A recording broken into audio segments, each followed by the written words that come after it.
We're going to come back now with part two of Jackson Robinson, King's Wild. If anybody's from the old video, continue on and we'll wait for Jackson to come back.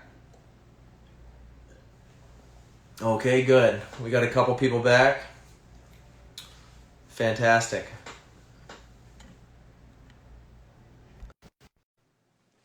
We're waiting for Jackson. Hey, Doc. Thanks for coming back. He's an Oklahoma guy.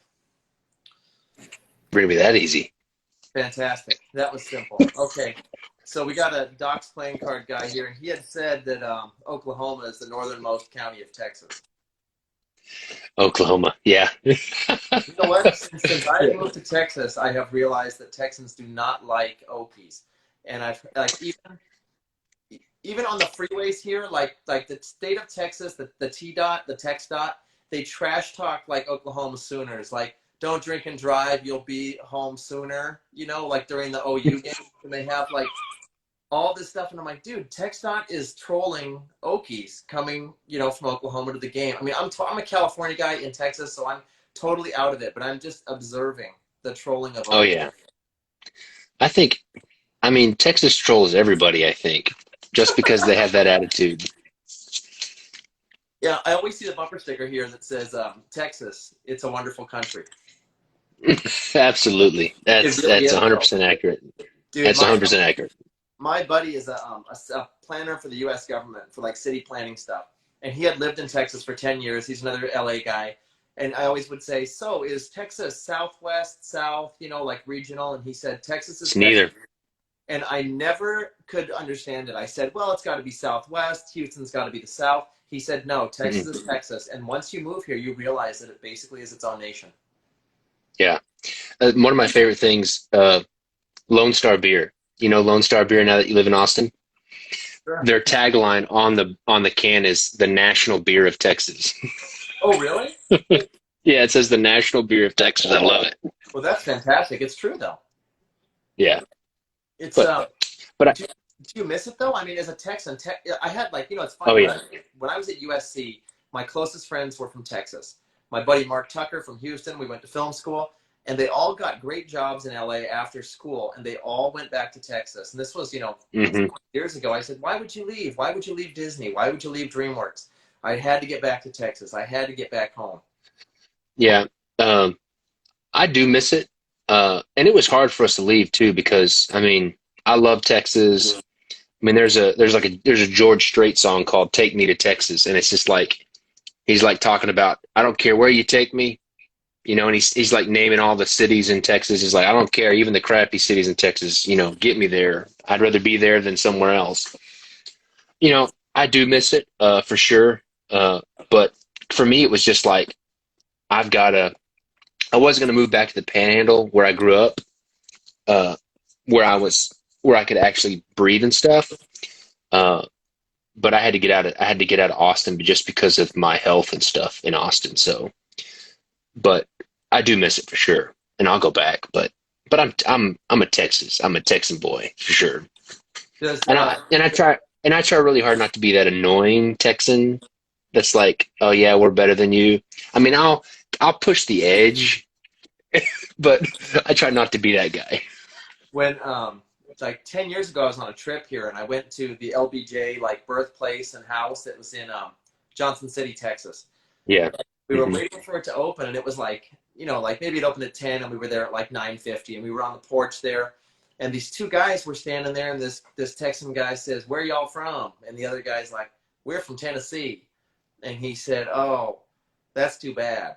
And then he said, "What you talking about? The founders of Texas are from Tennessee. If it weren't for us, you wouldn't have anything." Uh, And the Texan guy's like, "You're telling a Texan that on LBJ's porch? Get the hell out of here." And they were arguing over like Crockett being from Tennessee originally, and all the Tennessee guys, that died at the Alamo, and yeah. it was hilarious. Yeah. And I like, I've like, there's a whole like research that's been done of like why Texans kind of have that mentality. Um, and, uh, and kind of what I was saying earlier about like how that part of Texas that I grew up was like the last frontier. Like I think it stems from that kind of like frontier mentality that was like all the way up to like the late 1890s, even into the 1900s of like, especially like when Texas was its own country for like, you know, 6 years or whatever. Like the the Mexican government when it was part of Mexico, like the Mexican government and even the US government, like they were giving land away for free in Texas, basically to put bodies in between the Indians, the Native American, the Comanches, and the Mexico, the people in Mexico. And they just wanted to put bodies there to be like meat shields. And so all these people that were moving to Texas, they just had to be like raw to be able to like just survive. And I think that that's what led into that kind of mentality. I think also that Texas is the only, like, as a Californian, I'm really an outsider, like looking in, so I can like identify this stuff. That in California, we didn't have like a lot of California history education growing up. We were never told Right. completely about it. And talk to kids here, and they all talk about the field trip to the Alamo, Oh yeah. etc. And Texas, I believe, has the highest state retention rate, where it's like 63% of people who are born in I Texas. bet. California has Yeah. like 30% or something. Oh yeah. Well, I mean, there's like, I think it was like, it's either like in junior high. I think it's in junior high, but one whole year of history is nothing but Texas history. That's special. I appreciate that. Yeah, I think so. I mean, I liked it. And so to clarify for everybody who tuned in, Jackson's, when he says he couldn't breathe, he has cedar allergies, I assume, right? From Austin. Cedar, oak, mold, basically everything that grows in South Texas, I have allergies. A lot of people who move here have, a terrible cedar allergy, and they talk about the first year, like when they live in February, I Oh, think, is when they blow up. yeah, yeah, for sure. Yeah, I basically moved there and like literally in a couple of weeks I was sick, and then I was sick until I left like 4 years later. Did you go to an allergist? Oh yeah, the thing about it was is they couldn't really treat me because I breathe at like 46% of normal, just like my baseline because of my lung. And so they couldn't treat me for like allergy shots because if I were to have some kind of reaction, if you breathe at 100% normal, you got two lungs and you have a reaction and you get knocked down to 50 because you're having a reaction.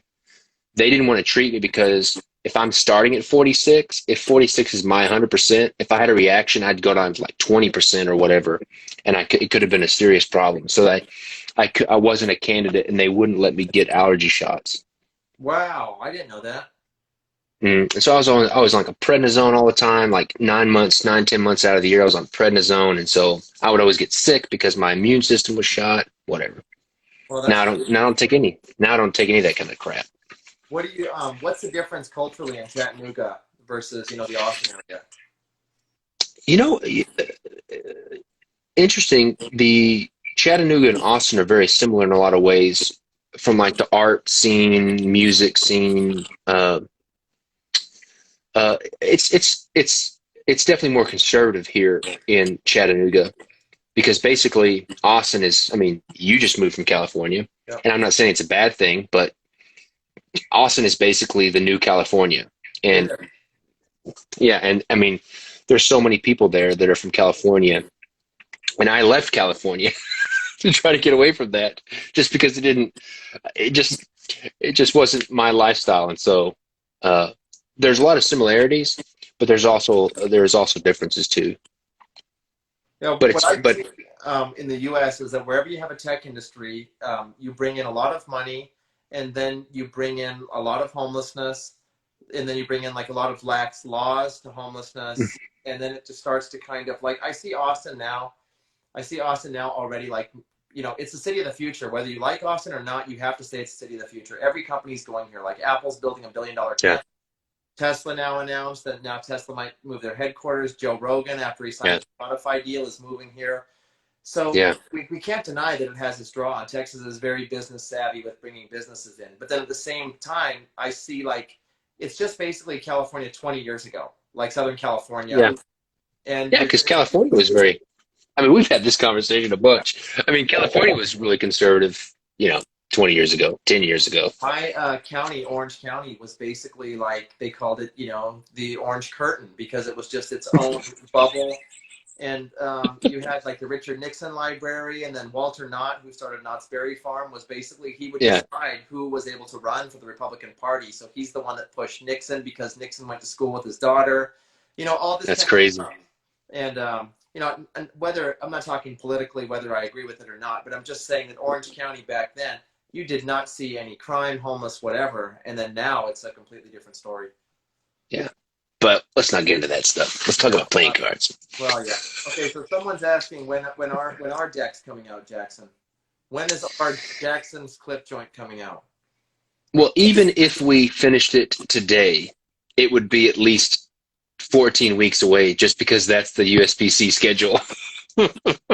I know. So, I mean, it's coming. We're going to do it. I mean, it's not going to come out this year just because USBC won't be able to get it back this year. Yeah, I think we should let it out, early 2021. I think that's the I actual like that. that's the actual decade anniversary. Is the deck was designed When's in 2010, and when's the date? Like when's the date? I don't know. I just know that it was printed in the beginning of 2011, beginning of 2011, I believe, because I designed it in 2010. Well, then we'll do it. We'll do it the first part of 2021. Absolutely. And that's going to be here. That's going to be here in a blink of an eye. I know, man. It's like, I never, I'm one of those people that didn't understand the passage of time. Like, I don't understand, like, what day it is. I never have. And then I never thought about it. And then now that I have kids, I see them change, and I'm like, oh, shit, time goes really fast. Like, I never Oh my man, own bubble. And then you have kids, too, and you look, and you're like, wait a minute. I have a picture on the wall. Their face now is elongated. It's not chubby anymore. Time goes too fast. absolutely, absolutely. It's crazy. And you hear about like the scientific reasons, like you've lived longer, so that things are less of a percentage of your life, so the passage of time is faster than a child, etc. But I don't know. It's just there's something about having kids that makes you have like a benchmark. Yeah, yeah. And then that benchmark gets stretched because they start growing up. I know. Do your kids play with cards? Yeah, a little bit. When we started out, we had cards everywhere. But then it's kind of then we try to kind of relegate it to my office and try to quarantine all the cards in my office. And I don't have very many cards. I mean, this is basically all the cards I have in my office is right there. And the rest of my stuff is like either in Austin at the warehouse or in storage from when we moved. Yeah, my middle daughter is a cheat. Like, she's really into cheating, and it's just the way she is. Like, she'll hide like a joker up her sleeve and stuff. And none of this comes from me. I mean, she cheats at every game we play, and she tries to think of an advantage. And she asks me about card cheats, and she likes to watch like Guy Hollingworth videos and stuff. And it's just in her, dude. Like, she's a great freaking cheat. She's only 6, and she will cheat at cards with you and laugh about it. That's awesome. Yeah, and her sisters are like, "We're not playing with you anymore. You're a cheater." That's funny. That's They all awesome. they all play with cards, and it's funny. Like, you see how badly water damages cards because when you have kids, like, there's water on cards within like 5 minutes. Oh yeah. Oh yeah. That's why I'm making a plastic deck. Are you gonna do that? It's almost finished. Oh, really? It's the Federal 52. Well, it's the Federal 52 second edition. There's a red one and a green one that's a plastic. It's a PVC deck set. Where are you printing them? Same place that prints most of my cards with EPCC. Mm-hmm. I just remember plastic decks. They were always like the tourist deck. Like when you were a kid, you'd go to Hawaii, Yeah. and your parents would get you a deck at the airport or something. Yeah. But one of the first decks that because remember, I'm coming in it with no magic, no cardistry. The first deck that I put in my hand and really I liked the way it felt. I liked the back design. Were the Kim Arrows. That's the Kim Arrows is the deck they use in Rounders at the end. Like, pay this man his money. Like, that's that deck that they use in Rounders is that Kim Arrow. And I have a box of them. uh, USPC. This was like 3 or 4 years ago. USPC like screwed up a shipment, and they sent me like 3 boxes of Kim cards when they were supposed to send it to somebody else. And I called them and I said, "Hey, you sent me a bunch of Kim cards." And they're like, "Oh, I'm sorry. You can keep them." And I was like, "Okay." So I just have this. I had this huge box of. I have a bunch of Kim cards, and I love them. Oh, And so wow. that's. I mean, that's kind of. And I originally, this was 4 or 5 years ago, very early on. I started down the process with USPC to make a like a custom set of Kim cards, and then stuff ended up changing, leadership changed, and then they ended up putting the kibosh on that like mid project, and they don't do custom Kim cards anymore. Yeah, but if you would have developed it, then anybody could have used it. You wouldn't have had an exclusive on it. I don't care about having exclusive on anything. It's fine. Uh, Have you tried Fernier's? The Fernier or Fernier cards, the Spanish cards? no. Mm-mm. Did They they? feel They don't real own thick. Copac, do they? What's that? Does Fournier own Copac? No, Copac is by themselves. I don't remember. I mean, I used to have a whole bunch of them. Like I used to love the Fernier decks, and I think Lee Asher had done like a deck with them. Yeah, Maybe it just had his name on it, but they yeah, had he did it on. plasticky and thick feeling. Yeah, Did you have yeah. But opposition at first, like with people like saying like, "Oh, are you into Magic?" and then saying, "Oh, you're not into Magic." no, not really. Because I feel like I try really hard for to let my art speak, and like uh, I want my art to speak for itself. And I mean, I do get, I mean, I get lots of people saying, "Oh, I can't use this deck for poker. I can't use this deck for, Magic," and that's okay. But they don't give me opposition. They're just like, it's just not for me, and that's totally okay. And I'm not trying to win those people. Those aren't the people that I'm trying to make decks for. So it's okay. Dan Buck always said, he said, Jackson has his little market and he knows it better than anything. And those are a very strict, loyal group of collectors. And he's done the Hmm. best job ever making those people happy. Yeah, I mean, and that's the kind of thing. It's like that's why I say I don't really get any opposition. I get lots of people saying things like that, like we've got a lot of flack on the this new VHS deck I that like that deck. if you flip the back, you see the thing rewind, and every other comment is like, "Oh, you can't use it. It's a marked back," because they're all, it's all, it's a animated back. And I'm like, okay, that's cool. I think it's awesome, and I think it's fun. It's different, and the people that are, the main group of people that are buying uh, my decks are not, I mean, if you're using the VHS deck to play poker with, you're gonna have a hard time anyways. It's gonna be hard to see. And and I don't really say this, but I'm like, if you're playing with people that are actively cheating against you, you need to get a new set of friends. It's true though. I mean, it's like if you're friends with like magicians, I hang out with Helder, and then they'll only use like a tally ho or a very recognizable deck to play with because first of all, they don't want the audience already looking for something off, so they bring the most familiarity. I mean, in that case, use a bicycle deck. Yeah, and that's like go back to Bill Kalush. Like that's one of the reasons I like working with Bill Kalush so much is, I mean, that's somebody coming from the magic and card handling world. Yes, yes. And I was talking to him about the VHS deck specifically. I was like, man, I get a lot of people give me crap about this back. And I was like, I'm thinking about redoing it where it doesn't have the animated back. And Bill goes, heck no, don't do that. That's one of the coolest parts about that deck. That's what makes that's part of the thing that deck that makes it so great. And he's like, don't do that. That'd be stupid. I agree. I agree. I mean, the Bucks and I were working on like a mechanic deck that was like almost watch gears that moved as the cards Hmm. moved. This was like, I don't know, nine years ago or more, but it fell through many different things. And I remember the discussion we had at the time was, is it a one-way back? Is it noticeable enough to be used two ways? How do you put it back? How do you find this? But also it's like, I grew up skateboarding, and like the skateboard industry in the 80s, you were a vert skater, meaning you skated ramps, or you were a street Right. skater, like you slashed Right. curves. And both sides were like, Oh, he's a vert guy. I'm a street guy. That guy's a BMXer. You know, we don't talk to him. That guy's a rollerblader. Right. I'm not going to use the word that they call rollerbladers.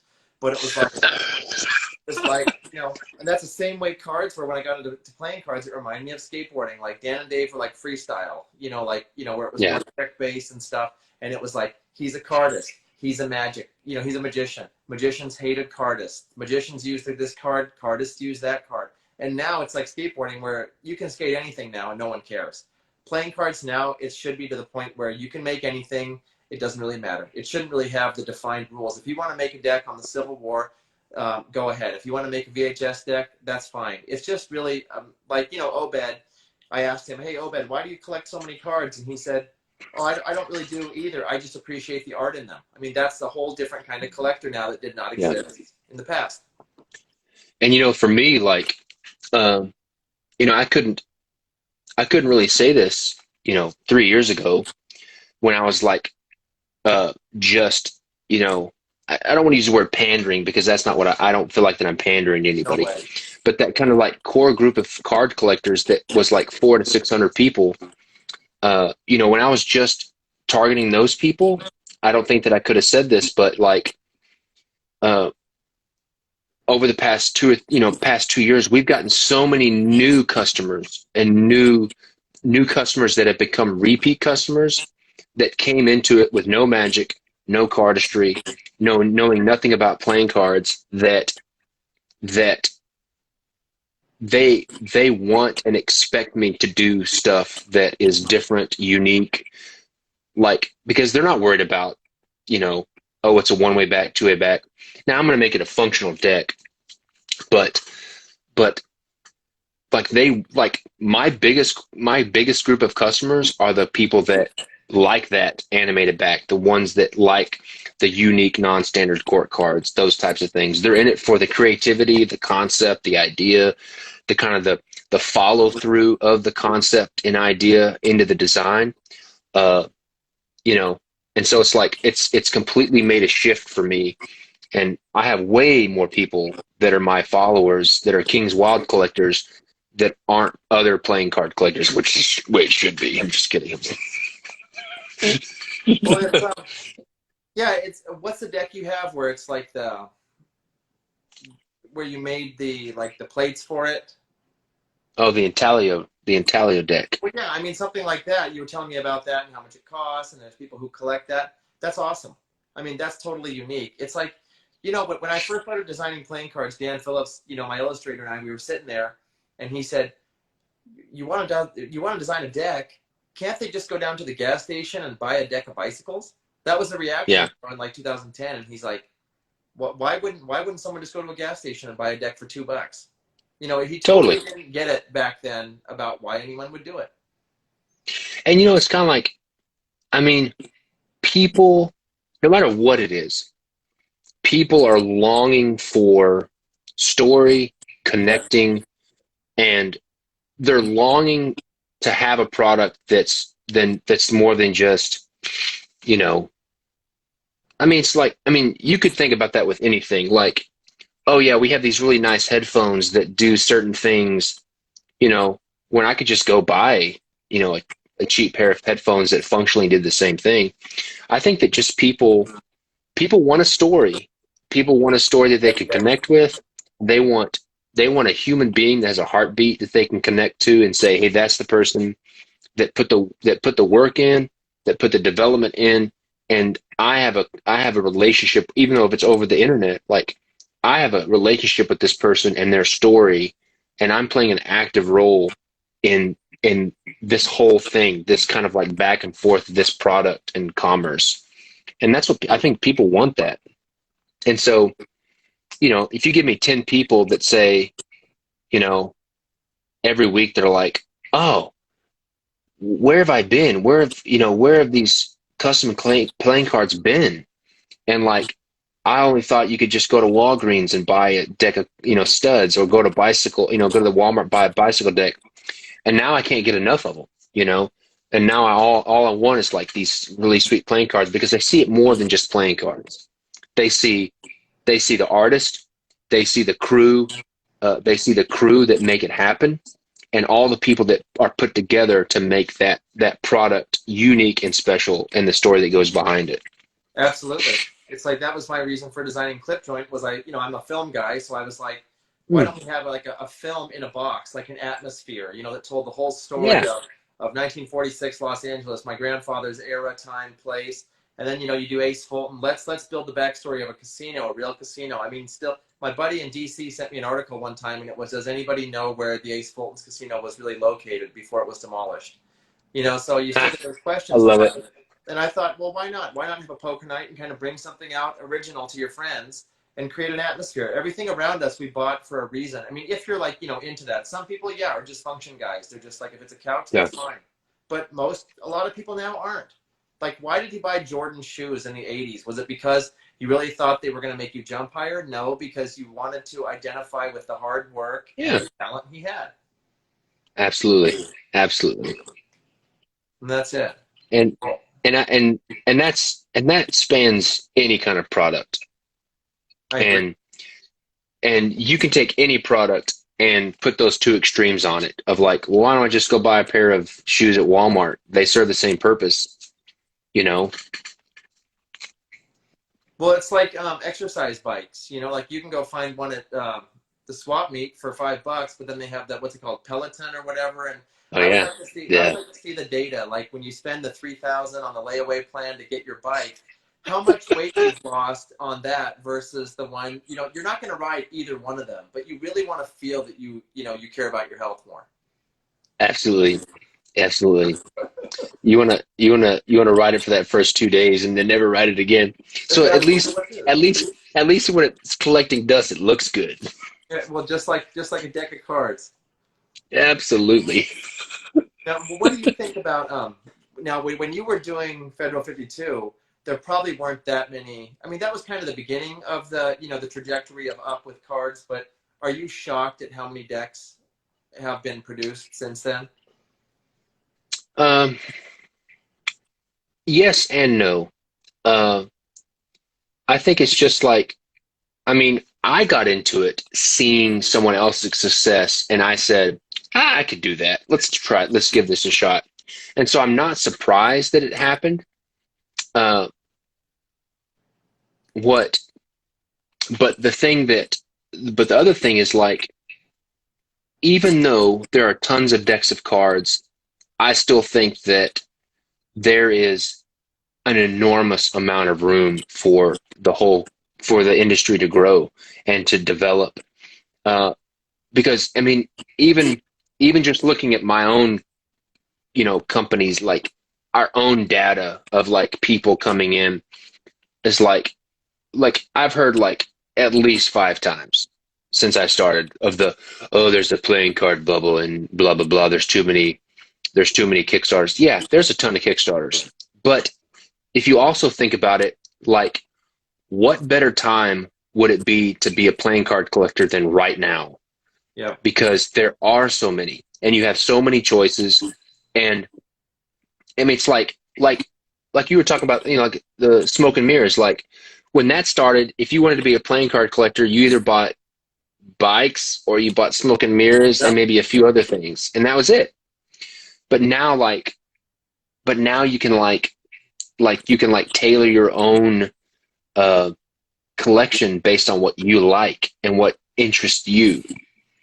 I don't know if that makes sense, It does. but I've heard this. I've heard the whole playing card bubble so many times. But what I'm seeing is it's kind of a life cycle of a collector is like 2 to 3 years, and you'll have somebody come in hot and heavy. They love the industry. They love collecting cards. They'll try to get everything, and then about a year in, year and a half in, they're like, I can't afford this, and then they'll start like streamlining their collection and, Yeah. and specializing, and then about the third year, they leave. Now, there's obviously people on the ends of the bell curve, but there's more people coming in than there are people going out.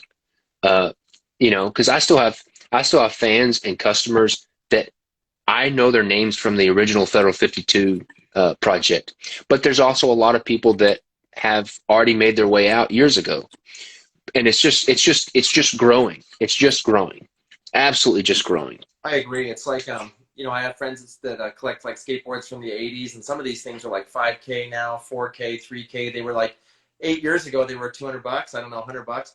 And you always like you'll follow them on Instagram, like, oh wow, he got that, and then you're always waiting for it because within 2 years, guess what?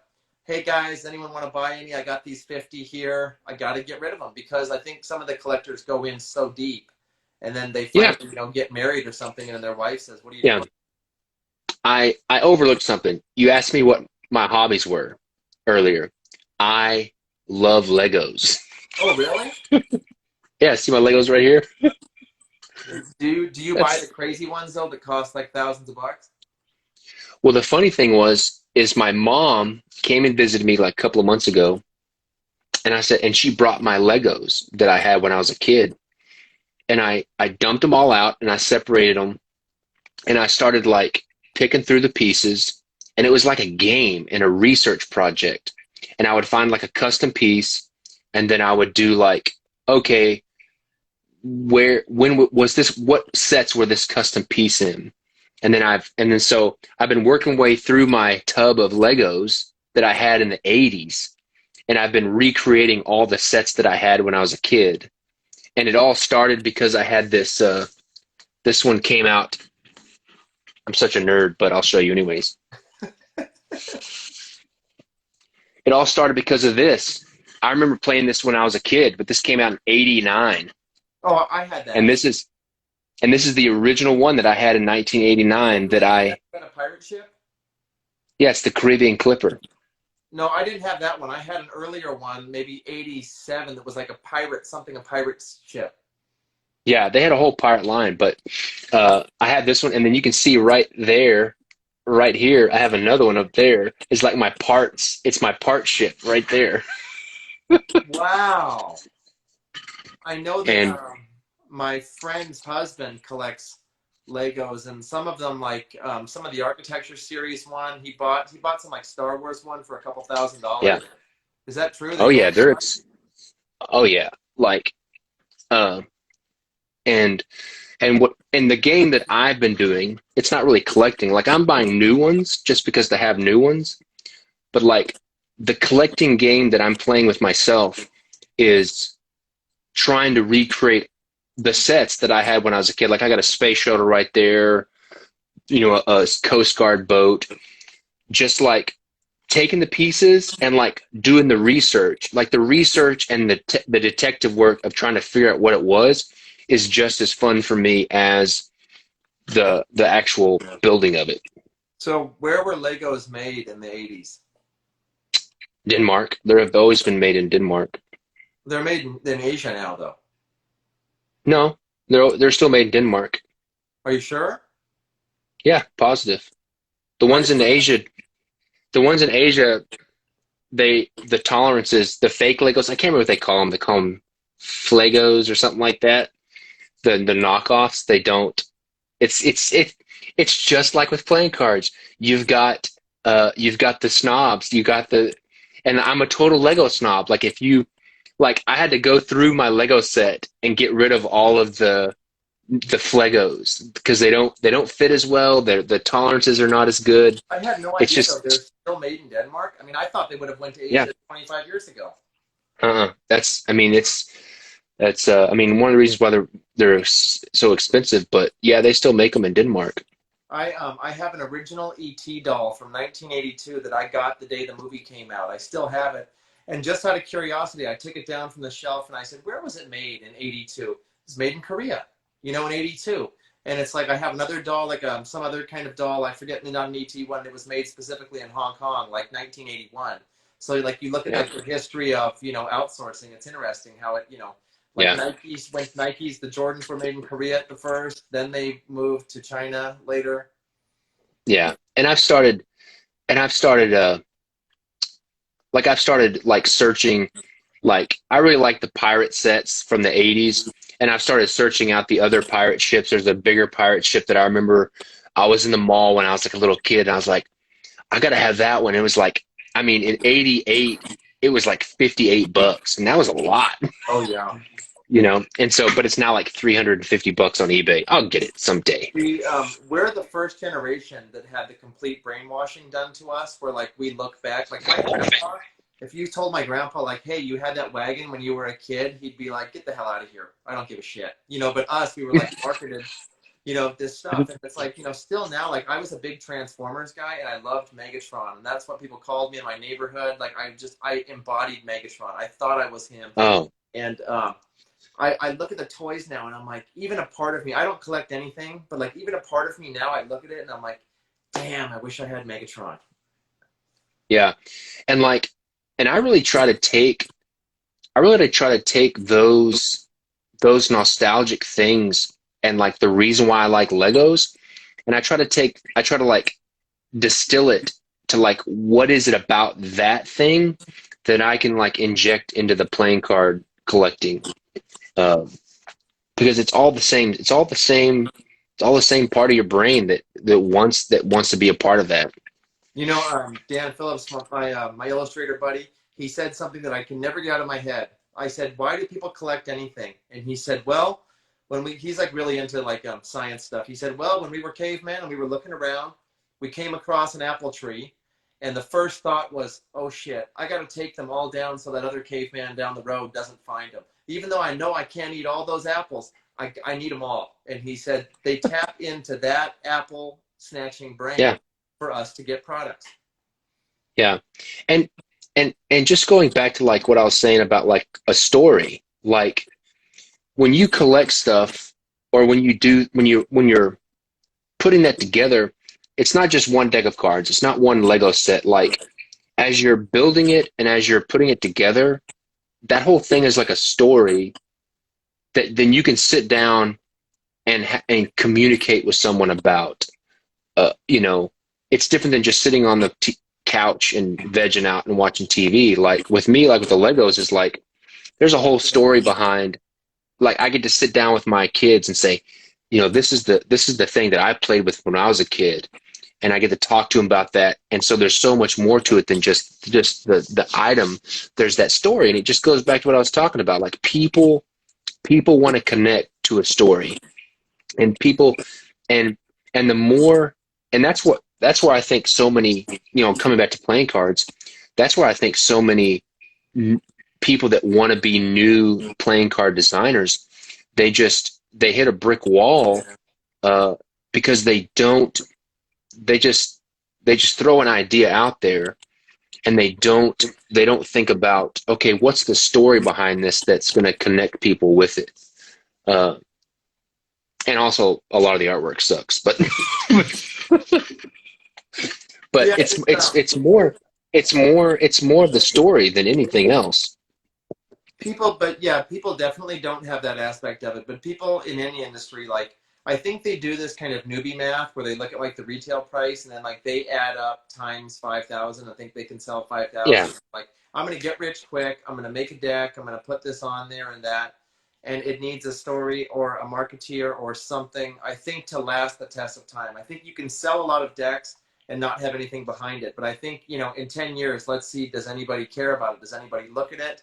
That's what I care about. Is like absolutely. someone out there looks at a clip joint and says, man, that's pretty cool. What's the deal with that? I mean, I think at the time, it was one of the first decks. I think Dan Buck said it was the first that didn't have what the deck looked like on the box, that you didn't know what it was when you Right. looked at the box. And that was weird. Now maybe it's common. I don't know. But I want someone to pick it up, 20 years later and say, whoa, what's that? That's cool. Yeah, that's absolutely right. It's um and that's kind of like, even like with my own stuff, is like what I'm finding is, going back to that little core of collectors, like I was hitting this ceiling of growth because all those people had all the decks that I had produced.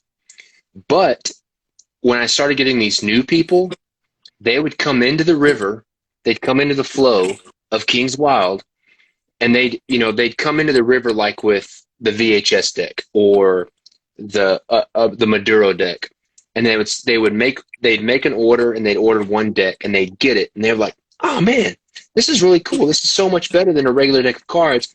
And then they would come back, and then they would look back, and they would see, you know, here's, 70, 100 decks that have come before this.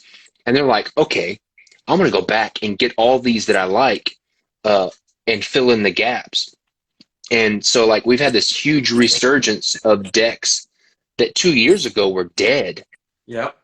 that were dead that are now like our best sellers. Absolutely. Absolutely, that happens. It's totally. Absolutely. It's like you were talking about the playing card bubble. I remember back like when the V3 or V4 Smoke and Mirrors came out. If you would have went on one of the early forums, people were saying these bucks are going to go broke. They just keep reprinting the same shit. There's a bubble. This is a bubble. This is going to burst. No one's going to buy this deck. And then it would sell out in like 2 hours. And then you'd go to the forum, and there's people out there that just always have something bad to say. That's what you learn, in any industry. Absolutely.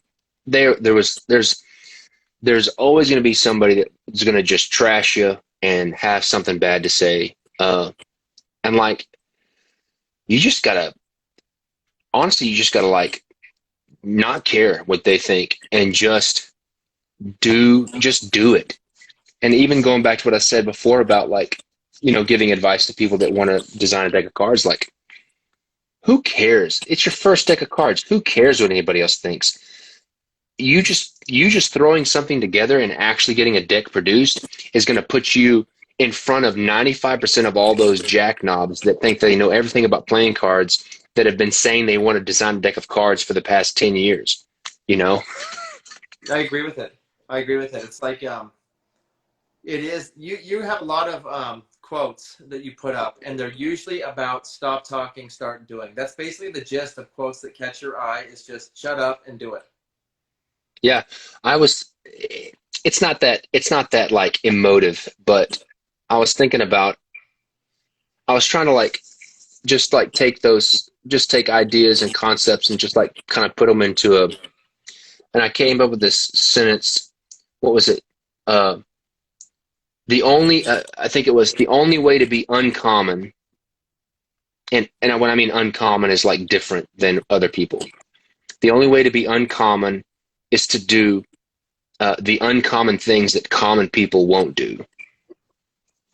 And so many times, and that goes back to what I was saying about like, if I'm not screwing up, and if I'm not doing something hard, and if I'm not messing up, that's when I get scared, because if everything's going good, then all I'm doing is doing all the common things that everybody else is doing.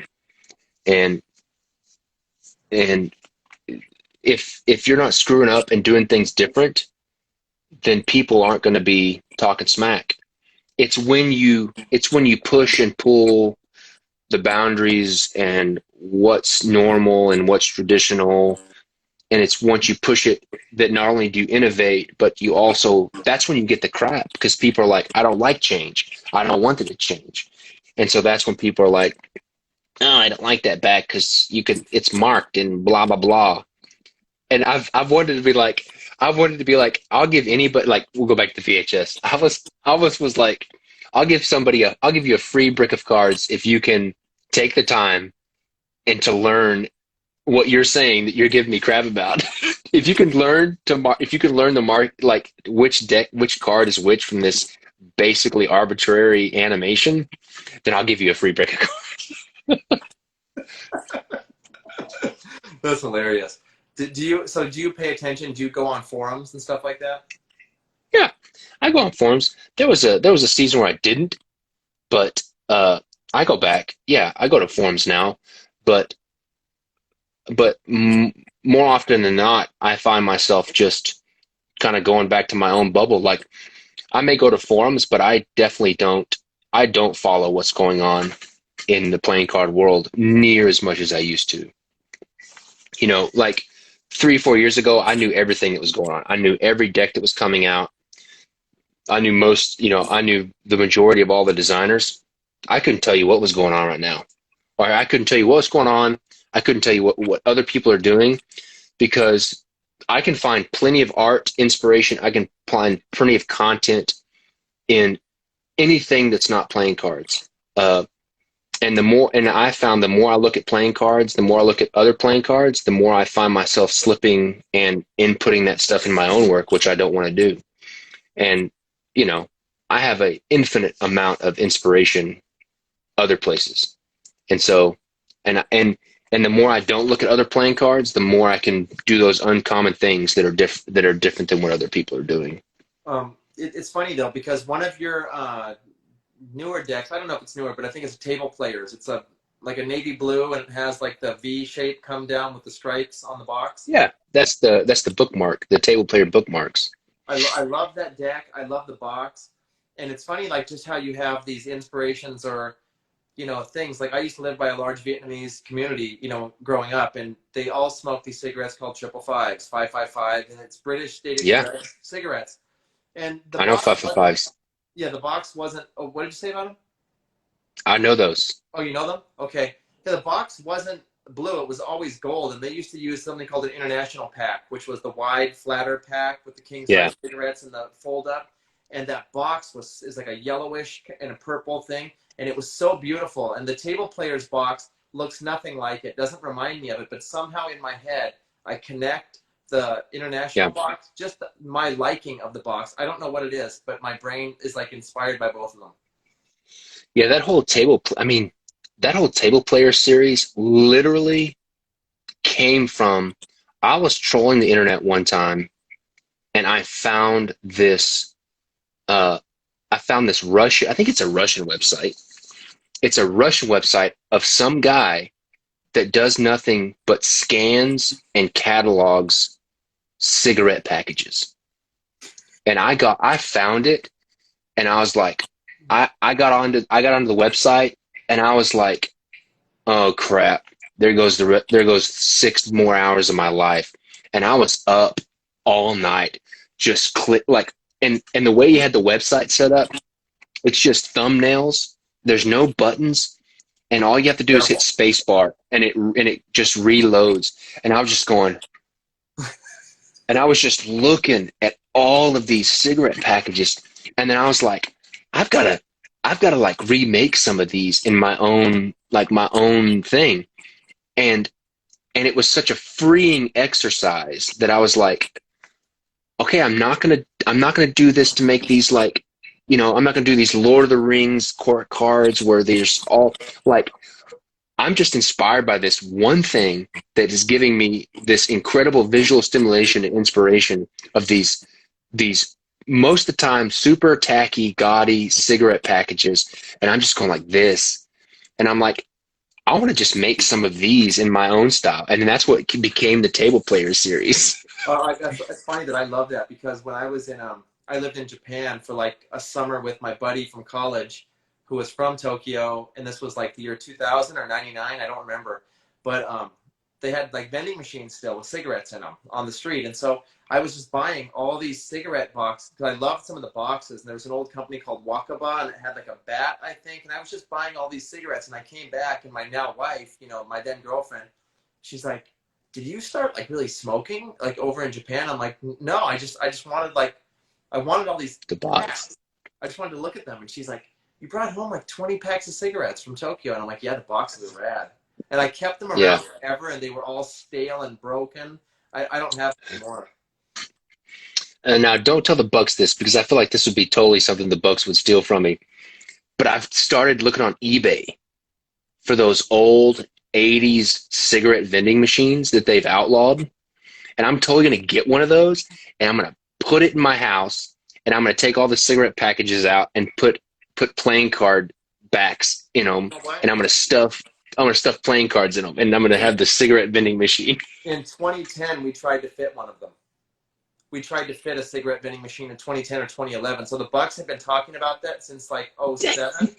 And then they wanted to like load one for Magic Live with like smoke and mirrors stuff. And somehow we couldn't get it to work or find one, but there was something off with it. And this was like back then. And then instead in 2014, we built a cardboard box for Magic Live that was human operated vending machine. And Uh, we had Spencer they sold it short.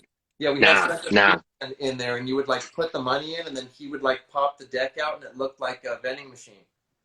That's funny. Well, I'm going to get a cigarette vending machine. I'm going to make it work. They were quitters. They can't quit. Well, You got to make it work. they had other things to do, man. Yeah, You know, my cards were sold in a vending machine in Vegas casinos. Like there was some that's company awesome. that did vend. I forget the name of the company, but they had wrote to us at Dan and Dave like, "Hey, we like these cards called Clip Joint.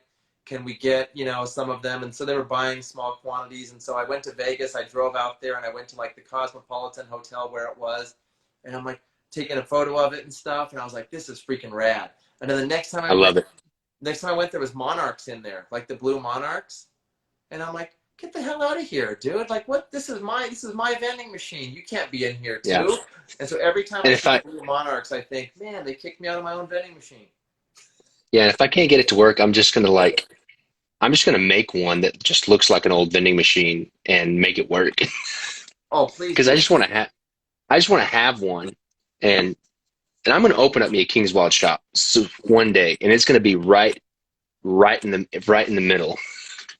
You know what, man? It's funny though that like how the lexicon has changed because you and I growing up, I mean, we went into like diners with our parents, and that was as Hmm. common as anything, buying a pack of cigarettes out of a machine. And then now, if I asked a kid on my street about that, they would just say, "Oh, that didn't exist." There's a guy, I can't remember where it's at, somewhere on the East Coast, but it's a guy that started buying old cigarette machines, and he would find artists all over the place, and he would give them like a specific dimension, and you could make whatever you wanted as long as whatever you made, whether it was a painting, a sculpture, or whatever, fit within this like cigarette size box. It had to be like the dimensions of a cigarette thing. And he has like, and what he does is it's like handmade art for like $5. And so it's these cigarette vending machines that have all of these handmade things that are the size of cigarettes. For $5, you pull it and you get one. And he has like 250 vending machines all up and down the East Coast that have nothing but these handmade pieces of art in these vending machines. It's amazing. I saw And it on YouTube. is it so does someone manage all of these machines and stuff like Yeah, that? yeah. Like they have like a central processing center where they get all of the art pieces from artists all over the world. And then it's just like somebody going out with candy bars or Cokes. Like they have people that manage these 150, 200 vending machines and refill them with these like handmade pieces of artwork. I think it's amazing. I had no idea. Now that's a great job of repurposing. Oh yeah, and you find them they'll put them like in coffee shops, like barber shops, places like that, clubs, that kind of thing. But I You know was what? like, that's amazing. You know what I saw for the first time in my life was here in Austin. There was a vending machine for cassette tapes at a mall, and so I started going back to the mall every week, like just to see if any had sold. And I think like they're bootlegging the tapes. Like they'll have like a Beetlejuice soundtrack from the '80s, and then it's like a reprint. They had like NWA, and it wasn't the exact cover. So they're like they're like reissuing covers in cassettes, and it's like $15 for a cassette. And people are buying cassettes out of this machine, and it's a dead mall. Do they No have the one goes big there. do they have the big plastic? Remember the tape walls Yeah, oh yeah, when you sure. go like in the big plastic sheaths that with the big thing that the tapes were in? Oh no, dude, it's like one of those coil machines that spins and pops it out. But you know the Yeah. tape, like remember CDs, like they used to have the plastic thing. So Oh yeah, the big my long cases. well, my friends and I got into stealing CDs in high school, and my buddy Josh was such a genius, dude. He figured out a way, like because like we used to actually have one of the openers because one of our friends Yeah. worked at the store and gave it to us. But my friend didn't have it one day, and he said, "Hey, go with me to Lucky, the grocery store," and he bought a box of toothpicks. And we were in it's the store. Remember the warehouse? It was like a CD store. He stuck toothpicks in the pins and then in one swoop with his hand whacked the toothpicks out and it popped the CD out because it like did the same job as the thing. I mean, it was nuts. I was like, dude, we were doing this in a store. How awesome would it be? How awesome would it be to like create like a card case that was those long plastic things that had a handle, and Yeah, then you make a card wall that you pull them out. that's rad, man. And then remember the long box, like the CDs came with was the original long box, and I used to buy those and it was such a waste. I mean, you'd open it up and it just had Oh like yeah. a paper brace inside of it. But I mean, how cool is it? You had record players. I used to work in college at a Laserdisc distributor, and the Laserdisc box set editions, I still looked them up online because like Criterion would do like Terry Gilliam's Brazil, and it was like a 4 disc set, and the packaging art was freaking amazing. Oh yeah, I remember the first. What I'm trying to remember what my first CD that I ever bought was. It was in a Walmart. I think it was CMC Music Factory. Yeah, yeah, yeah. Everybody dance now. Yeah, yeah, yeah.